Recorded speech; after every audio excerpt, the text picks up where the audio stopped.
Messieurs, dames, charmantes demoiselles, très heureux de vous retrouver pour une nouvelle analyse. En étant étonnamment actif sur le marché des transferts, Chelsea s'est donné les moyens de ses ambitions. Chelsea avait explosé la banque cet été dans un contexte de crise économique qui avait mis à genoux toutes les économies de l'industrie du football. On avait plutôt tendance, plutôt cette propension à compter ses sous, à compter ses dépenses. Chelsea, lui, a cassé la tirelire et donc s'est offert les moyens de ses ambitions pour pouvoir évidemment aller essayer de titiller les gros comme Liverpool ou alors Manchester City et essayer un peu de gagner cette Premier League. Au bout de 15 journées, la magie n'opère toujours pas. L'intégration de certaines recrues phares pose toujours problème,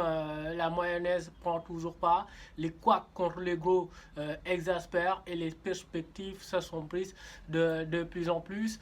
On va d'abord écouter un fan des Blues qui va revenir sur les problèmes récurrents de Chelsea parce que Big up la Team Blue, ici Deka Al Maktoum, plus connu sous le nom de Sherazad Diop. Alors c'est carrément un honneur, un plaisir immense de prendre part au débrief d'IKF. Et rapidement, je vais essayer d'apporter une réponse à la préoccupation centrale qui m'a été soumise.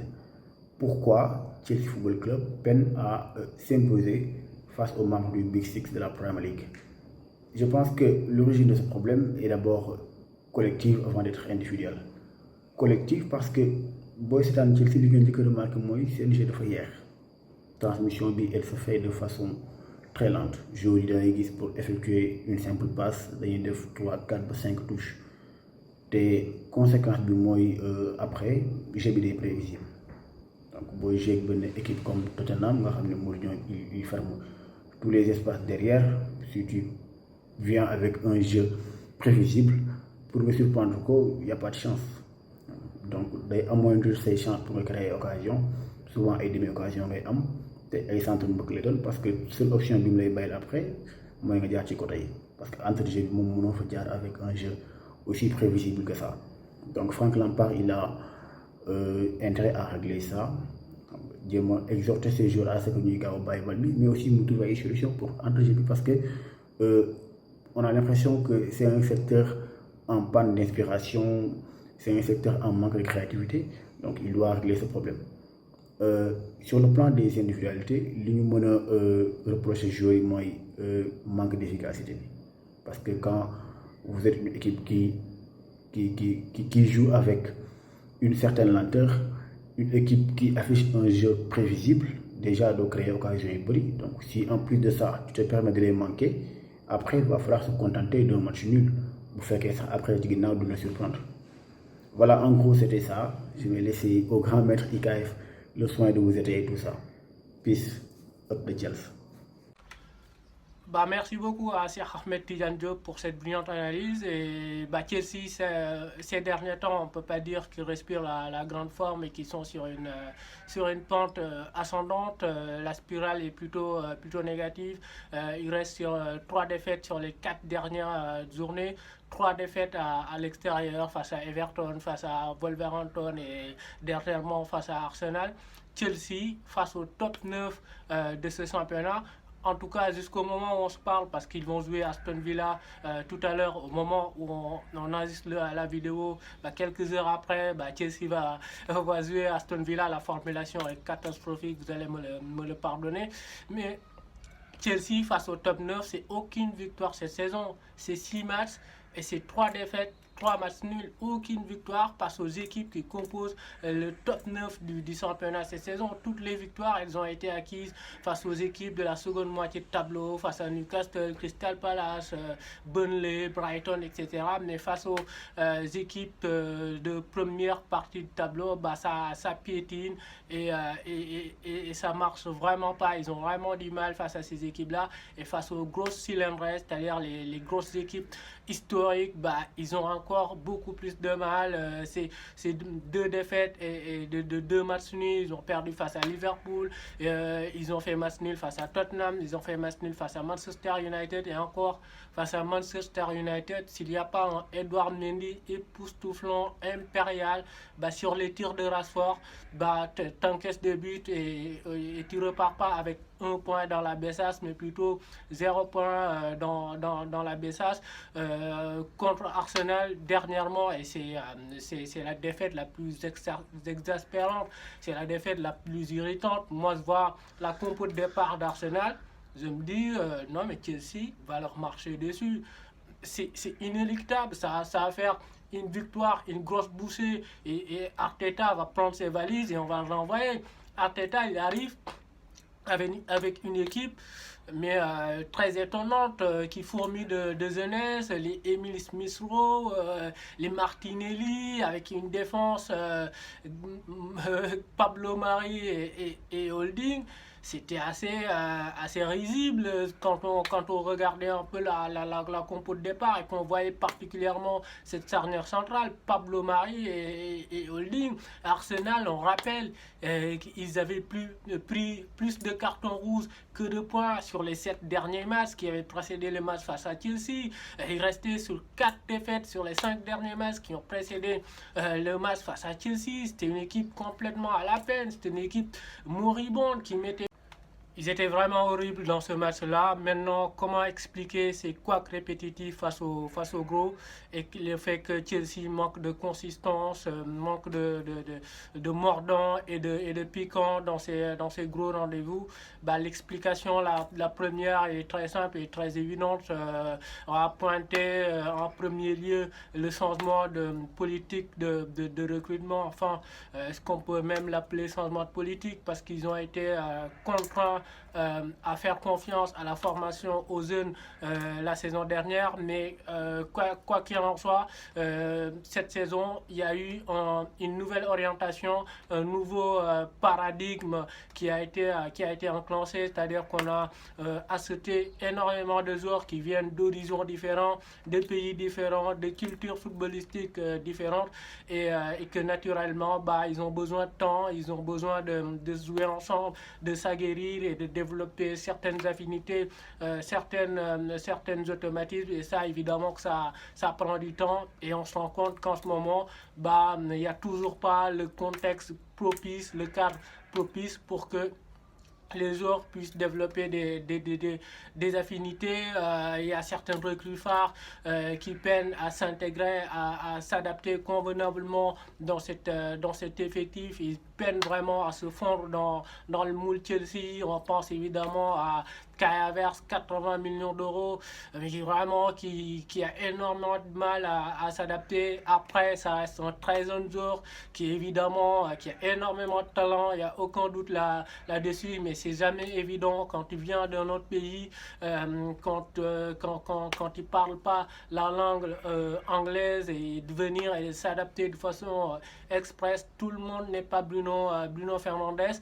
Werner, lui aussi, ça pose énormément de problèmes, son adaptation. Il est sur 10 matchs sans marquer de but. Il a un vrai problème de finition, un vrai problème de tranchant, de clinicité devant les buts. Moi, on parle de manque de confiance, mais alors, durant toute sa carrière, il a manqué de confiance. Je veux dire, le manque de confiance explique d'une part son manque de lucidité, mais c'est pas tout. Werner, ça a été toujours un attaquant qui se produit énormément d'occasions parce qu'il va énormément vite, parce qu'il fait très bien les appels et qu'il a un bon sens du déplacement aussi, mais face au but, c'est un mec qui a une finition, mais à la Vinicius, mais vraiment catastrophique. Donc il n'y a pas que le manque de confiance qui explique ça. Autant en Bundesliga, il y avait énormément d'espace et que tu pouvais te générer énormément d'occasions, et que même si tu croques énormément d'occasions, à la fin tu mettais 2 buts ou tes 3 buts. Donc ça dissimule un peu ton manque d'efficacité. Autant en Premier League, tu ne peux pas te permettre, tu ne vas pas te créer des tonnes d'occasions sur un match parce que les matchs sont plus fermé, plus rigueur. Donc vraiment en Premier League, faut plus de tranchants, faut être plus clinique et plus cynique devant les buts. Et lui aussi, bah, il profite pas forcément d'une bonne utilisation pour qu'il puisse donner le meilleur de lui-même. JS, quand il a joué, quand il est revenu de blessure, il a été exceptionnel. Pour moi, c'est la meilleure recrue de Chelsea.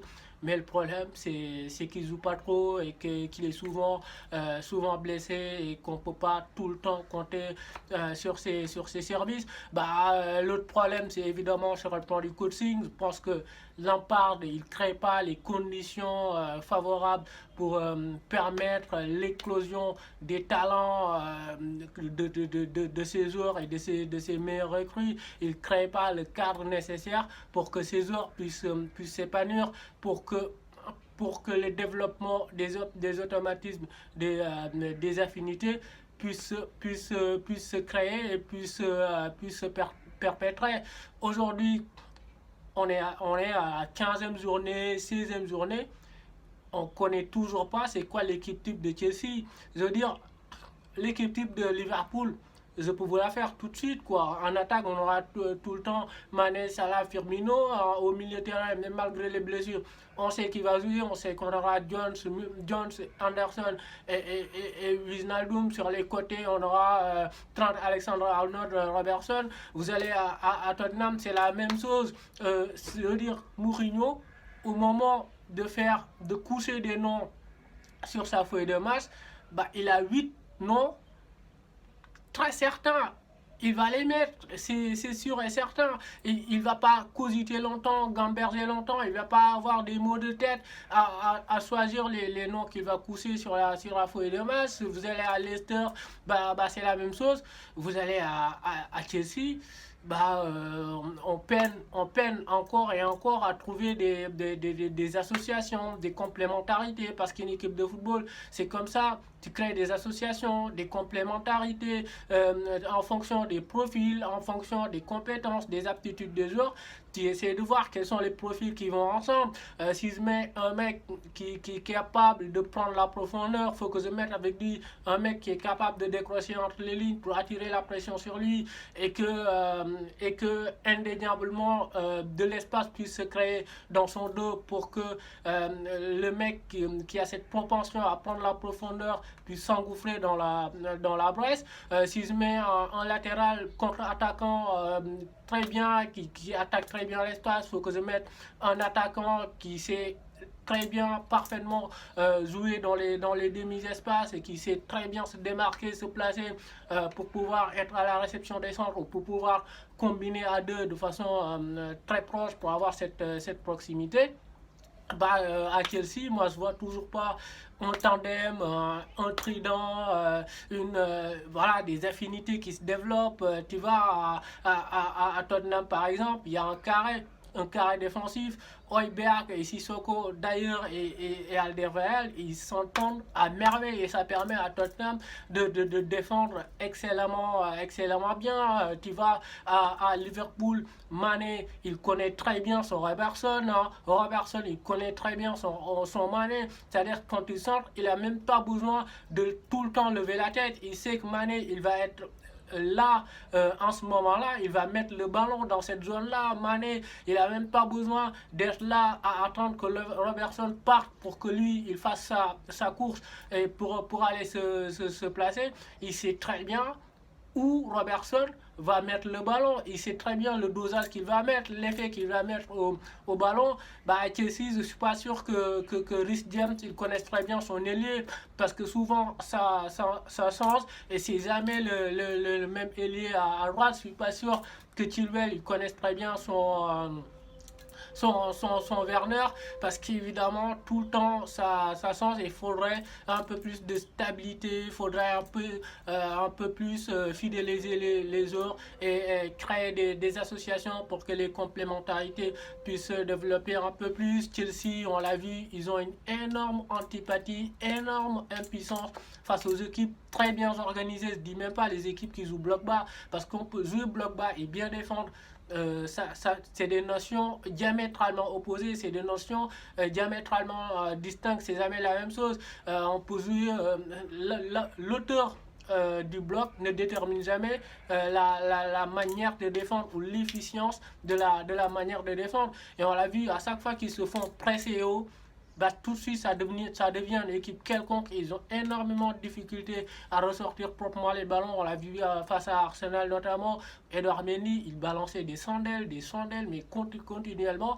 Donc ça aussi, c'est un véritable problème du côté de Chelsea. Et ça aussi, c'est une explication par rapport à leur manque de mordant, de résultats face au gros. Maintenant, Lampard, faudra vraiment qu'il sorte le grand jeu et qu'il se remette en question, en cause, parce que là, l'information qu'on a eue ce matin, c'est que s'il perd contre Aston Villa, bah, il est tout de suite sur la sellette, sur un siège exécutable. Et on est en train même de parler de Thomas Tuchel comme possible remplaçant à Lampard. C'est sa deuxième saison. Il n'y aura plus aucune excuse, aucune clémence, aucune indulgence.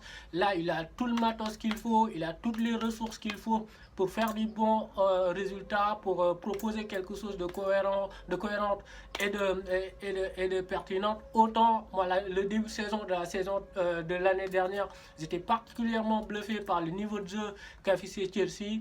Autant cette saison, bah, ça manque cruellement de jeu. Il arrive vraiment pas à inoculer, administrer une certaine identité de jeu à cette équipe. Il n'y a pas un plan de jeu très concret.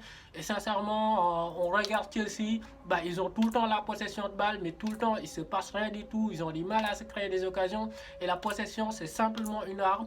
Si ça ne peut pas te permettre de créer du danger, bah, ça ne sert à rien. Si tu peux avoir 85% de possession de balle, si ça débouche sur rien, ça ne sert à rien. Et les possessions de Chelsea sont souvent d'une pauvreté, d'une stérilité vraiment sans nom, c'est d'une platitude sans nom. Maintenant, rien n'est encore joué, c'est un championnat très ouvert, on n'est pas sur un championnat où le leader va écraser tout. On l'a vu encore une fois hier, Liverpool s'est pris les pieds dans le tapis face à West Brom. Donc toutes les équipes peuvent perdre des points, et que si tu fais de bonnes séries, bah, tu peux tout de suite reprendre de l'allant et t'offrir un sacré bol d'air, une bonne bouffée d'oxygène. Donc il faudrait tout de suite se remettre en question du côté de Chelsea et de Lampard, parce que les échéances qui arrivent prochainement là, ils vont être très sourdes et très palpitantes. Déjà, il y a Manchester City prochainement le 3 janvier. Après, ouais, le mois de janvier va être énorme aussi. Il y a Leicester, il y a Wolverhampton, et aussi il y a la Ligue des Champions. Et entre la phase aller et la phase retour face à l'Atlético de Madrid, bah, tu as aussi de grosses cylindrées à se cultiver. Et juste avant, tu vas rejouer Tottenham. Et juste après l'Atlético, tu vas jouer Liverpool. Entre ces matchs-là, bah, il y a Southampton, je crois, il y a Leeds, il y a Everton et il y a Manchester United. Donc le calendrier à venir, il est vraiment dans le texte. Et dans ce contexte-là, va falloir se la taper, quoi. Et va falloir tout de suite remettre le blood surf si Chelsea veut espérer quelque chose cette saison. Allez, on se quitte sur cette note. Si la vidéo vous a plu, continuez à liker, à partager, et n'oubliez pas, football plaisir, c'est ici que ça se passe.